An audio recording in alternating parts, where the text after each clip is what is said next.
অনেকদিন ধরে দাদার সাথে দেখা করব করব করে দেখা হয়নি। আজকে হঠাৎই বাজারে এসে কৌশিকদার সাথে দেখা হয়ে গেছে। নমস্কার বন্ধুরা, আমি মিনময়। আবার একটি নতুন ভিডিও নিয়ে চলে এসেছি। আর আজকে আমি চলে গেছিলাম ঋতুকে নিয়ে মাছের বাজারে, আর সেখানে কৌশিকদার সাথে দেখা।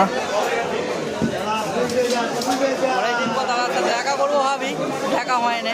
আজকে দেখা হয়ে গেল বাজারে এসে। আমি আজকে নিয়ে নিয়েছিলাম পাবদা আর পমপ্লেট। পাবদা আমার 400 টাকা, আর ছোট ছোট পমপ্লেট ছিল সেটাও 400 টাকা কিলো।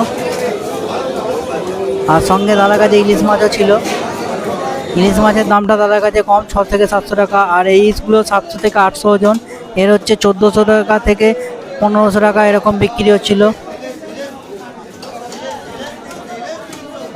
আর চিতল মাছও বাজারে দেখতে পেলাম আজকে। ছোট বাটাও ছিল আজকে বাজারে।